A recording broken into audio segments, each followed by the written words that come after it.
اور جو انصار مسلمانوں پر اپنے اموال خرچ کرتے تو یہودی ان سے کہتے کہ تم اپنے اموال ان پر خرچ نہ کرو، ہمیں تم پر فقر کا اندیشہ ہے کہ تم غریب ہو جاؤ گے، تمہارا یہ مال ضائع ہو جائے گا۔ اور یہودی مسلمانوں سے یہ کہتے کہ تمہیں پتہ نہیں کہ آگے چل کر اسلام کا کیا بنے گا، یعنی یہودی اسلام کو مٹانا چاہتے تھے۔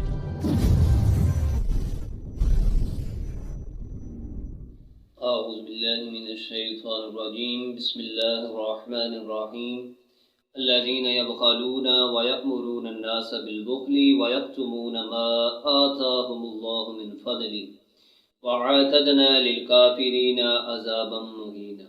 صدق اللہ العظیم۔ ناظرین کرام، آج کا موضوع ہے یہودی نبی پاک صلی اللہ تعالی علیہ وآلہ وسلم کے اوصاف کو چھپاتے تھے۔ اللہ تعالیٰ نے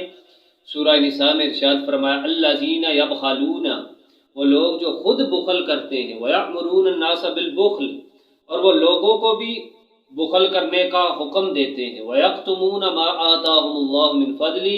اور جو اللہ نے انہیں اپنے فضل سے دیا ہے اسے وہ چھپاتے ہیں، وَأَعْتَدْنَا لِلْكَافِرِينَ عَذَابًا مُهِينًا، اور ہم نے کافروں کے لیے دردناک عذاب تیار کیا ہے۔ ناظرین اکرام، مفسر قرآن سیدنا حضرت عبداللہ ابن عباس رضی اللہ تعالیٰ عنہ فرماتے ہیں کہ یہ آیت مبارکہ یہودیوں کے متعلق نازل ہوئی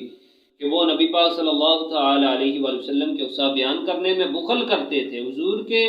اوصاف کو لوگوں سے چھپاتے تھے، اور جو انصار مسلمانوں پر اپنے اموال خرچ کرتے تو یہودی ان سے کہتے کہ تم اپنے اموال ان پر خرچ نہ کرو، ہمیں تم پر فقر کا اندیشہ ہے کہ تم غریب ہو جاؤ گے، تمہارا یہ مال ضائع ہو جائے گا۔ اور یہودی مسلمانوں سے یہ کہتے کہ تمہیں پتہ نہیں کہ آگے چل کر اسلام کا کیا بنے گا، یعنی یہودی اسلام کو مٹانا چاہتے تھے، لیکن ان کے باطل نظریات مٹ گئے، لیکن اسلام آج بھی موجود ہے اور تا قیامت موجود رہے گا، اور لوگ اسلام کے اندر داخل ہوتے رہیں گے۔ ناظرین اکرام، یہودی مسلمانوں کے خلاف طرح طرح کی سازشیں کرتے، نبی پاک صلی اللہ تعالی علیہ وآلہ وسلم کی ذات اقدس کے بارے میں زبان درازیاں کرتے، اور تورات میں جو حضور کی تصدیق کا ذکر تھا اسے چھپاتے تھے، حضور کی نعت کو چھپاتے تھے، یعنی وہ خود بھی بخل کرتے تھے اور لوگوں کو بھی بخل کرنے کا حکم دیتے تھے۔ تو اللہ تعالیٰ نے اس وقت یہ آیت مبارکہ نازل فرمائی، الذین یبخلون، وہ لوگ جو خود بخل کرتے ہیں، ویأمرون الناس بالبخل، اور لوگوں کو بھی بخل کرنے کا حکم دیتے ہیں، ویکتمون ما آتاہم اللہ من فضلہ، اور ہم نے جو انہیں اپنے فضل سے دیا اسے چھپاتے ہیں، وَعَاتَدْنَا